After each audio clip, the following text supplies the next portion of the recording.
Bună ziua, dragilor, și bine v-am regăsit la o nouă oră de sport acasă. Citatul pentru astăzi este: mai bine să fiu un eșec la ceea ce îmi place decât să fiu un succes la ceea ce detest. Pentru astăzi, ca început, v-am pregătit câteva elemente din basket și o să începem cu câteva dribbling-uri simple, unde va trebui să ținem degetele depărtate pe minge frumos mulate, da? Să începem cu mâna îndemânată, că timp de 10 secunde. 1, 2, 3, 4, 5, 6, 7, 8, 9, schimbăm. 1, 2, 3, 4, 5, 6, 7, 8, 9, alternativ. 1, 2, 3, 4, 5, 6, 7, 8, 9, 10. Să trecem la următorul element.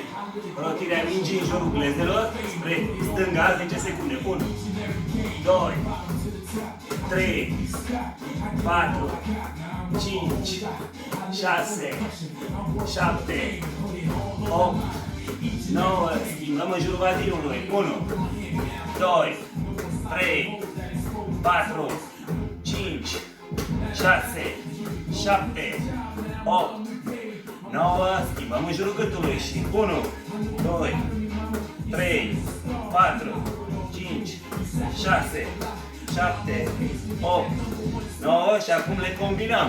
1, 2, sus, mijloc, jos, mijloc, sus, mijloc. Bun, trecem la următorul element, în jurul piciorului drept, 1, 5 bucăți, 2, 3, 4, 5, schimbăm. 1, 2, 3, 4, 5 și acum le combinăm. 1, 2, 3, 4, 5, 6, 7, 8, 9, 10. La un alt element vom trece acum. Mâna stângă în față, dreapta în spate și schimbăm. 1, 2, 3, 4, 5, 6, 7, 8, 9, 10. După care vom arunca mingea ușor. 1, 2, 3, 4, 5, 6, 7, 8, 9, 10. Mergem ușor, inspirăm. Expirăm. Inspirăm. Expirăm. Să trecem la un alt element. Mingea în spate. Dăm drumul ușor. O prindem în spate și o dăm pe picioare. 1, 2, 3, 4, 5. Spor la treabă. Al doilea lucru pe care vi l-am pregătit astăzi este un joc unde vom avea nevoie de două zaruri, o hârtie pe care să scriem și două pixuri de culori diferite. Ce va trebui să facem?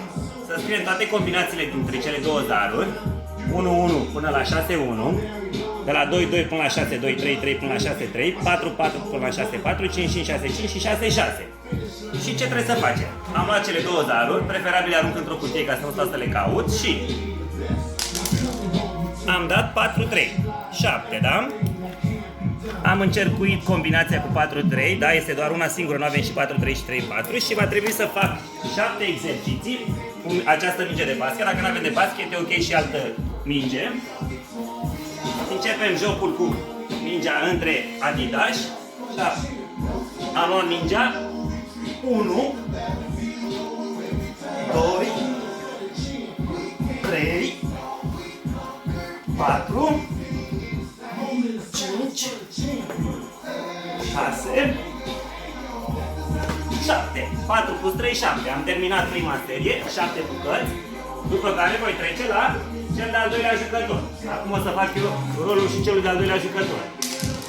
Am dat 5-2, tot 7 și o să caut combinația cu 5-2. Și la fel va trebui să fac 5 plus 2, tot 7 exerciții. Jocul se va continua până în momentul în care vom termina de făcut toate combinațiile pe care le avem trecute pe hârtie. La sfârșitul jocului, cel care are mai multe combinații încercuite va câștiga.